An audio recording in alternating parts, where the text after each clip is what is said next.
All right, for reaction for today's primary, let's welcome in our panelist for the hour. We are joined by the Director of Membership Development for Project 21, Donna Jackson. Also with us, former Wisconsin Governor Scott Walker, alongside prosecutor and Newsmax columnist Wendy Patrick. Great to see our panelists on this primary election day. Wendy, I'd like to start with you. I know you're California-based. What are you watching for in today's California primary? Emma, I am first and foremost watching for people to get out there and vote. You know, we are plagued sometimes, I think, by whether it's ignorance or apathy. People seem to say, I don't know and I don't care, when there's not an exciting candidate on the ballot. We had a lot of excitement last year with the recall election of Governor Newsom. I mean, we had a colorful cast of candidates. People were out talking about it. There were community forums. I don't see a lot of that going on right now for this particular election. And I know the numbers are down. They've been reported to be down. So first and foremost, I would like people to exercise their right to vote, whether it's getting out there to the polls, making sure your ballot is postmarked on time. However you participate in the process, we're hoping that people do exactly that today. Yeah, I'll move to Governor Walker if I can.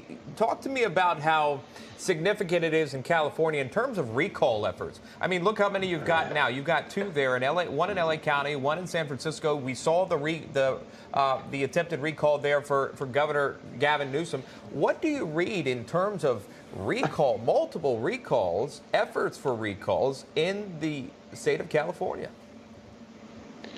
Well, I think the fact that liberals are in trouble, not only in California, but in places like San Francisco and Los Angeles, suggests a massive red wave come this fall across the country.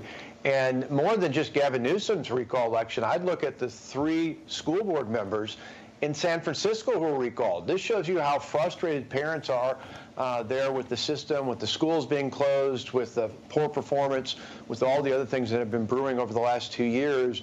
And I think you add to that the larger context Jessica was just talking about crime, homelessness, and cost of living, all being top of mind issues where liberals are out of whack with the average person, certainly in America, but increasingly even in places like California. Liberals are in trouble. Yeah. Baby formula shortages. We've seen 40-year record high inflation and, of course, these gas prices, Donna. These issues impact people across the political spectrum, right? Democrats, Republicans, independents, they all feel these increased costs.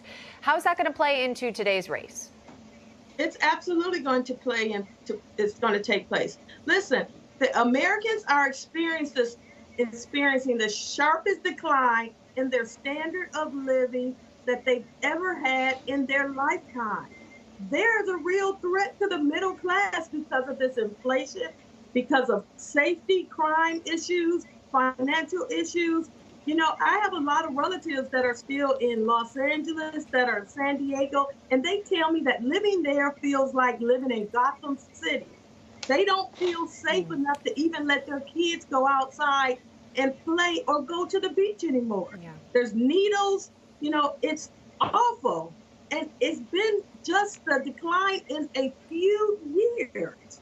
And so, you know, there's a real threat right now. Yeah. Oh, I feel bad for anyone who's just driving in San Francisco and parking their car on the side of the road, and then they get smashed. You see the windows smashed in, and then you just want some justice, and they're still looking for the criminals. All right, panelists, if you could, stay with us. A lot more to cover this hour, including